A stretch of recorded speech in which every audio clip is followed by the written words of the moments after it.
So as I already mentioned, I'll introduce myself very quickly. I'm a student at the University of Chicago. I'm also a research associate for the database. So I'm in a course, Black Shakespeare. That's kind of how this all started. So, okay, let's jump into it if you're ready. Yeah, give me one second. I'm gonna turn on some light.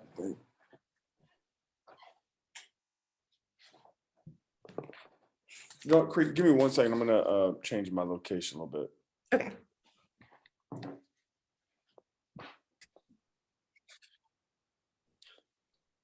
Okay. I don't know if you got a chance to look at the interview questions. Okay, cool. Did see some of them. Yep. Okay. So my first question, I guess, is how did you originally get interested in Shakespeare? Was your first encounter memorable? Yeah. So I mean, I got introduced to it when I was in undergraduate school in theater conservatory, and my professor, said we're gonna go into Shakespeare and the classics, and I was completely not interested in the idea. Um, I remember vividly telling him, Shakespeare had left me alone, so I'm gonna leave Shakespeare alone. Um, but much like, a lot of young people, sometimes you have an educator in your life who sees some promise in you, and sometimes you don't see it in yourself, but they're like, no, you should continue to go and explore this. So he was like, I could definitely see you playing Henry V. I could see you playing, whatever. And so I was like, well, I don't know if you say so. And so I started getting into it, and where I came from in my life, I started looking at it through a lens of saying like, oh, well, this is like, Public Enemy talking about an epic story, and they're using wit and they're using, different sounds to convey a message. So I started looking at it through a lens of like the hip hop culture when I was coming up. It was the golden age of hip hop. So I was like, oh, you could look at it like this. So it just gave me a more freedom to look at this material that I was sort of afraid of. Um, but that gave me access to it and to be able to play with it in different ways. So that was the genesis of where it started. Okay, and that reminds me, like in class, we talked about James Baldwin, how he had an essay called "Why I Stopped Hating Shakespeare." So that makes me want to ask, where you are now after being fully experienced and in the world of theater, how do you see your engagement with Shakespeare now? How has it evolved? It was completely evolved. I mean, one is, as we alluded to a moment ago, just overcoming the fear of it and really seeing it, I think, for what it is. He's writing about different times. Of course, he's writing about massive existential questions about like who we are, like, but here again, having that permission to look at a character like Falstaff and say, that's just like my uncle. Like the Boar's Head Tavern is like the barber shop that I grew up in. You can be around different people, and Prince Hal can come in there and get his hair cut, and there's like a freedom there. So I think just equating it to um, something that I was familiar with, and I think that's what Shakespeare is built and able to hold the flexibility and the nimbleness. When I was coming up in theater school, they always like, oh, well, Shakespeare, you can put Shakespeare anywhere. The themes will resonate. You can put it on the moon. So I started exploring that and saying, well, if that's the case, let's put it through a multicultural Black lens. Let's see if it holds. Yes, and that makes me think, seeing it through this Black lens of, I want to pivot very briefly to Othello, just because we've been talking about it a lot in class, about how sometimes playing Othello can cause trauma to Black actors. And I just want to see where you position yourself in that discussion. Do you think it's traumatic? Do you think there's value in continuing to play such a racist and stereotypical character? I definitely think there's value. I'm not one in, I know we're going through a moment right now where we're going to cancel and, do all this. I think it's, we have to be careful. And what I will say to that is, I've seen a lot of Othellos directed through a white interpreter's eyes.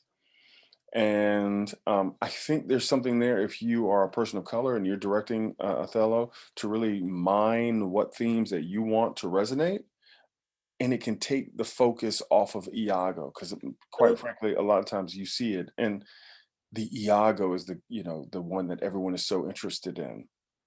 But Shakespeare did write it called Othello from Othello's point of view, from an African warrior king point of view.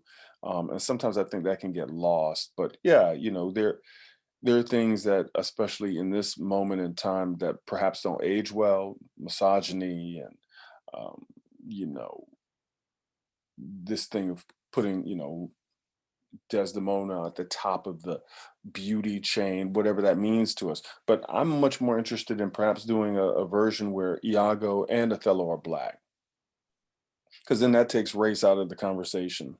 That It's literally something leads me else. into my next question. I was going to ask, would you ever direct or produce production of Othello, and what would you adapt? Yeah, that'd be one of them for sure. Then I think the argument changes a little bit and we start kicking the tires more, because if it's just about, oh, he's a black dude and I hate him, the audience gets ahead of us and, they're like, well, wake me up when he strangles the white lady. Like, and I think it's much more interesting than just that. Definitely. Would you, I know you said in your bio that you have acted. Would you ever act the role of Othello? Yeah, it would be a fantastic opportunity and a challenge. But here again, I would just want to make sure my collaborators and I were on the same page, right? Who would be directing it? What are we saying with the piece? What themes interest you? So any question that I have when I start working with a new collaborator, those questions would be at the forefront of the conversation. But definitely, if the opportunity came along and somebody wanted to cast me, I'd be like, yeah, let's do it. That's great. And I feel like this conversation is kind of leading us to like contemporary and just conversations about how Shakespeare is operating in the contemporary. So what do you think about, I know in class we talked about maybe pausing certain productions or censoring certain Shakespearean plays. What do you think? What is your position on that? Yeah, I'm never in favor of censoring an artist's work. I'm never in favor of that. Some age well, some don't. But I think we have to. I never like to coddle people. I think just because you're exposed to it, you can glean some important takeaways, and you can say like, I don't know, for an example, if you're like, the problem with Taming of the Shrew is XYZ, and you're able to articulate it, I think that can enhance whatever work Kree goes on to do, later on. You can say, I think this is what Shakespeare was aiming at with this piece, and I want to avoid those pitfalls. So, I'm never in favor of censoring an artist, because then, that's a very slippery slope. No, that definitely makes sense. And you're actually producing, I don't know if I can talk about this on camera. You're working with King Lear. Yeah, I'm directing King Lear. Yeah, Thinking about that. with St. Louis Shakespeare. We're super excited. And here again, this goes to, my idea of why we do Shakespeare in the 21st century. So I've cast Andre de Shields as King Lear. And Andre de Shields, for a lot of people don't know, but he's like theater royalty in the United States. If he were in London, he would be called Sir, you know, Andre de Shields. Um, but my examination of it is, what if we did Lear in an African country where, when France and Burgundy come to woo his daughter, that takes on a different significance, because, a lot of countries come to Africa to mine their resources and to plunder their wealth. So that takes on a different meaning in the 21st century. And here again, we've taken, you know, uh, uh, race and turned it on its head. What do I mean by that? We don't just have one actor up there, right? Mhm.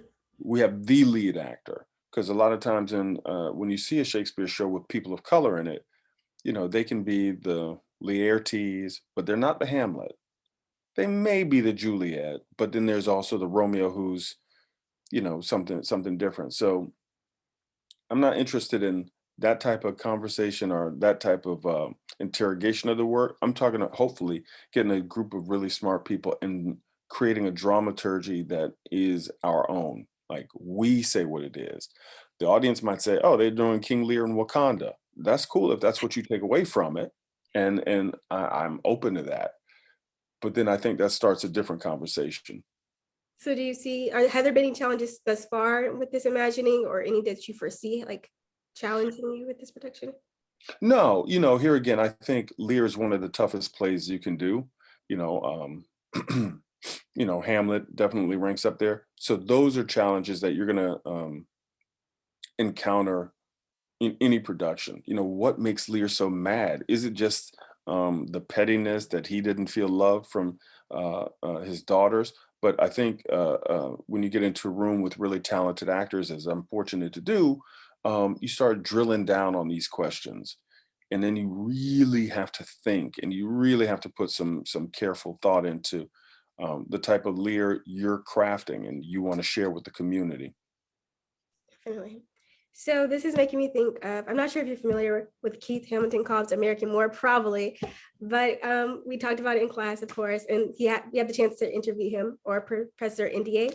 So we were talking about his automatic assignment to traditionally Black roles. So I was just wondering, thinking of Black exclusion within theater, and particularly the realm of Shakespeare, is there any role you would like to have been cast as, or any play that you have liked directed, and why? Yeah,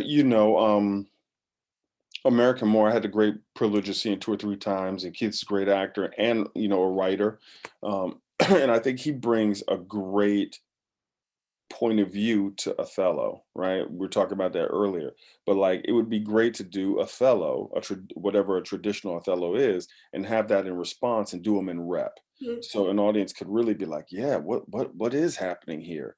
So that's first and foremost. That I think the world of Keith and American More is a fantastic piece. As far as what I would like to do, I'm drawn to sort of the what they call the problem plays, and some tricky ones. I have a Cymbeline that is in works at the Public Theater here in New York. I'm always interested in stuff like that. I'm definitely interested in Titus and some of these bigger, thornier pieces. I had the good fortune of doing. Oh, I think your mic might have been covered. Oh, can you hear me? Um, I had the great privilege of doing Twelfth Night here at Yale Repertory Theater in New Haven, Connecticut. So I'm pretty fortunate in that I get to, a lot of the Shakespeare shows that I'm interested in, I get a chance to work on. So are there any roles that you just have to one day be? I don't know if you still act or if you're just primarily directing, but I'm interested. Yeah, I can't say. I mean, Hamlet, of course, is the challenge for anybody, and that would be cool. Um, I can't really say that I'm like chomping at the bit to do one. Um, That's fine. yeah. Okay. So I guess my next question would be, how do you envision future theater engagement with Shakespeare, or any changes that you hope to see implemented within theater? Yeah, I think COVID has taught us a lot, right? COVID has taught us a lot about what the possibility of theater can be and will be in the future. So I would say I'm super excited for the next group of theater makers who technology is here to stay, right? So is there a universe where we integrate technology and live performance? Is there, how are we going to think about these roles, and how to execute them? So I would say that's the thing that I'm most interested in. And TikTok being what it is now, is there a universe where that is in the Shakespeare show? And I think the thing about that is, you just got to be creative, and there's so many creative people around. It's just putting that creative cap on when it comes to like Shakespearean text, if that's something you're interested in. Or you can do something like with Diane Paulus, who is a Broadway director and artistic director. She did the Donkey Show, a reimagining of Shakespeare's A Midsummer Night's Dream, and she made it into a disco and put it in a discotheque.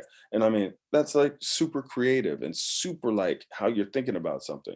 So I would say that's I'd be interested to see how people put their own flavor on it. Yeah, I didn't hear about that. That sounds really interesting. Yeah. So I guess I'm wondering now, is there any advice or any thoughts you have for students, particularly Black students or Black individuals looking to engage with Shakespeare? Because I know I'm new to it. Is anything you would offer for someone trying to get into it? Well, I would just take a page out of my personal journey and say it's not as precious as we think it is. A lot of times it's offered up as this is serious art and it's to be revered and precious, and it's not. It's not. it can be just as playful as, at least in my experience, just as playful as a battle rap, going back and forth using wit, using puns, and just to allow yourself to some freedom and grace around it. And it's not precious. There are precious moments of it, and it's quite beautiful. But it's yours just as much as it's anybody else's. And in theater training, a lot of times we try and remove what makes you you. Mhm. I don't know where you, for example, I grew up in Miami, and when I went to theater conservatory, they wanted to make my sound this mythical mid-Atlantic anchor person thing.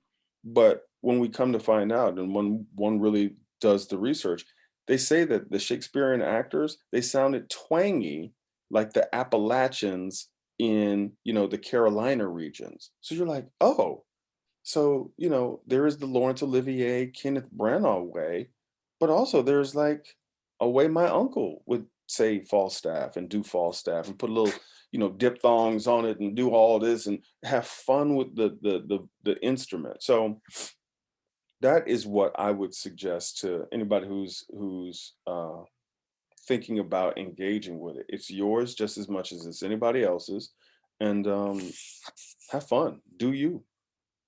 No, that's great. I'm gonna keep that in mind moving forward. But I guess my last question would be, overall, what would you say your experience in theater, working with Shakespeare as a Black theater professional, has been like?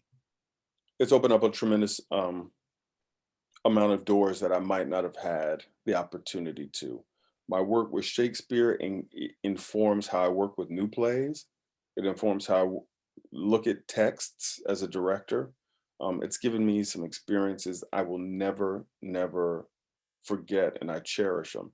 Um, I did not know that when I started out that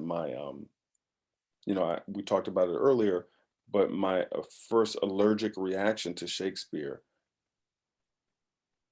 Little did I know that Shakespeare and classical text would provide a life for me that I didn't even really imagine, and I'm thankful to um, for about 20 years there in my life, I had opportunities every year to engage with classical texts, Shakespeare, Moliere, Johnson, whatever, and that was because of my introduction to Shakespeare. So a long-winded way of saying it really enhanced my opportunities. It really did. Um, I got to work at theaters where that was part of it. You're going to be in, the new Lynn Nottage play, but you're also going to do, Orsino in Twelfth Night, or you're going to do, something in Troilus and Cressida, or whatever it was. And that is a genuine reflection of my interaction with Shakespeare. And I think that is a solid note to end on. I'm going to go ahead and stop the recording.